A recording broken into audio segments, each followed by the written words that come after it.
स्वागत है आपका हमारे चैनल पे। आज हम जानेंगे ऐसे महत्वपूर्ण नियम जो हमारे लिए या मैथ के कॉन्सेप्ट के लिए बहुत ही इम्पोर्टेंट होते हैं। पहले हम जानेंगे क्रम विनय नियम, दूसरा है साहचर्य नियम, तीसरा है संवरक नियम और चौथा है वितरण नियम। तो सबसे पहले दोस्तों हम जान लेते हैं क्रम विनिमय नियम। तो दोस्तों देखिए, क्रम विनिमय नियम या यह चारों नियम दो आधारों पे हम निकालते हैं। पहला योग के आधार पे, दूसरा गुणा के आधार पे। तो पहले हम योग के आधार पर सीख लेते हैं। तो दोस्तों समझ लीजिए, यहाँ पे जैसे देख लीजिए हमारा यह 5+7। तो 5 + दोस्तों 7 कितना होता है? 5+7 हमारा होता है 12। अब दोस्तों देखिए, इसमें क्रम विनिमय नियम क्या होता है? जैसे कि नाम से ही पता चल रहा है, क्रम विनिमय मतलब क्रम। तो दोस्तों इसमें क्रम बदलता है। तो देखिए, पहले हमारा यहाँ पे क्या था? 5 था, फिर उसके बाद 7 था, इसको हमने जोड़ा 12 आया। अब दोस्तों देखिए, यहाँ पे अगर उल्टा कर दिया जाए, यहाँ पे 7 लिख दिया जाए और यहाँ पे +5 लिख दिया जाए, तब भी हम जोड़ेंगे तो आंसर हमारा 12 ही आएगा। और दोस्तों देखिए, आंसर तो हमारा यहाँ पे सेम ही आया, लेकिन यहाँ पे क्रम बदला ना। पहले 5+7 था तो 12 आया, यहाँ पे 7+5 था तब 12 आया। यही दोस्तों हमारा क्रम विनिमय का योग नियम है। अब दोस्तों क्रम विनिमय का हम गुणा नियम सीखेंगे कि क्रम विनिमय का गुणा नियम क्या है। तो यहाँ पे हम लिख लेते हैं गुणा नियम। क्रम विनिमय का गुणा नियम सीख लेते हैं इसमें हम। देखिए दोस्तों, गुणा नियम भी बहुत ही आसान है। देखिए, अगर यहाँ पे हमको दे दिया 2 गुणे में 5, तो 2 गुणे में 5 करेंगे तो 10 आएगा। और अगर यहाँ पे हमको दे दिया 5 गुणे में 2, तब भी तो दोस्तों हमारा 10 आएगा। यानी कि यहाँ पे 2 गुणे 5 था तब भी 10, और यहाँ पे 5 गुणे 2 था तब भी हमारा आंसर एक ही जैसा आएगा, लेकिन यहाँ पे क्रम बदल गया दोस्तों। तो यह हो गया हमारा क्रम विनिमय नियम। अब दोस्तों हम साहचर्य नियम देखते हैं। साहचर्य नियम, साहचर्य नियम में दोस्तों देखिए क्या होता है। हम सपोज कर लेते हैं, यहाँ पे मान लेते हैं इस तरह से हमारा कुछ दिया है। अब दोस्तों देखिए, इसको हम हल करते हैं। देखिए, पहले हम कोष्टक वाले को हल करेंगे, तो 4 और 5 को जोड़ेंगे दोस्तों तो क्या आएगा? 4 5 को जोड़ेंगे तो 9 आएगा, और 9 में 3 जोड़ेंगे तो 12 आएगा। यह तो दोस्तों हो गई सीधी बात। लेकिन अब हमारा साहचर्य नियम क्या कहता है? देखिए दोस्तों, साहचर्य नियम हमारा यह कहता है, मान लीजिए दोस्तों यहाँ पे हमारा 3 बाहर था, तो हम क्या करेंगे? 3 को कोष्टक के अंदर कर ले रहे हैं। देखिए 3 प्लस कोष्टक में 4, कोष्टक बंद कर दिए। अब वहाँ पे हम कर देंगे +5, यानी दोस्तों कोष्टक में 5 था, इसको हमने बाहर कर दिया।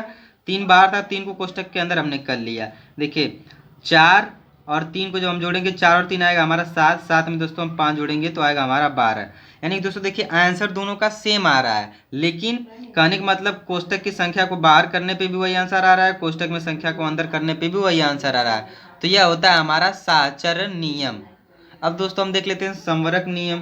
संवरक नियम में दोस्तों हमारा क्या होता है? संवरक नियम में दोस्तों हमारा कुछ ऐसा होता है, इसमें दोस्तों हमारा यह होता है कि दो पूर्ण संख्याओं का योग एक पूर्ण संख्या आती है। अब दोस्तों आप पूछेंगे कि पूर्ण संख्या क्या होती है, तो उसकी भी मैंने वीडियो बनाई है। लेकिन दोस्तों पूर्ण संख्या मैं आपको यहाँ पे भी बता देता हूँ। देखिए यहाँ पे 0 है, 0 के बाद दोस्तों हमारा इधर आता है तो +1 +2 +3 +4, प्लस दोस्तों हम नहीं लिख रहे हैं, लेकिन इसके आगे छुपा रहता है।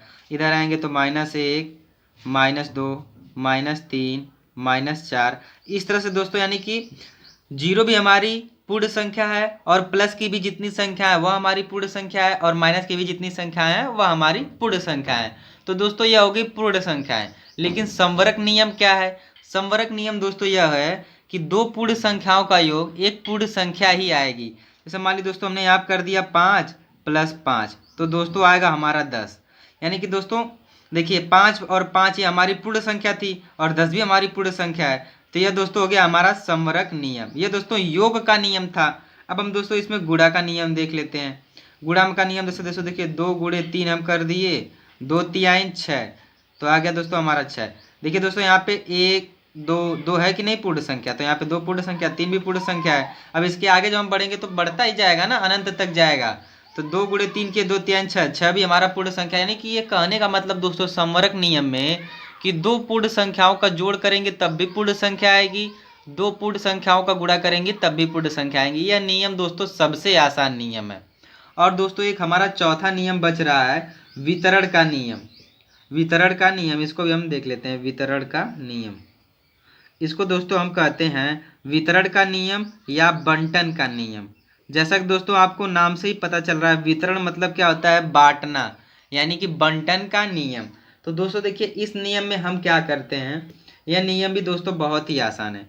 मान लीजिए दोस्तों अगर हमारा है यहाँ पे दो, पहले दोस्तों हम प्लस का देख लेते हैं, फिर उसके बाद हम गुणा का देखेंगे। नहीं तो पहले हम गुणा का देख लेते हैं पहले, तो देखिए दोस्तों हम पहले गुणा का ही कर लेते हैं, 2+3।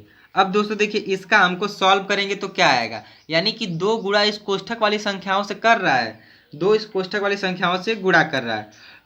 तो देखिए दो का गुणा पहले दो में करेंगे, तो यहाँ 2 गुणे 2, उसके बाद बीच में यहाँ प्लस है तो प्लस लगा लेंगे, फिर 2 का गुणा 3 में करेंगे।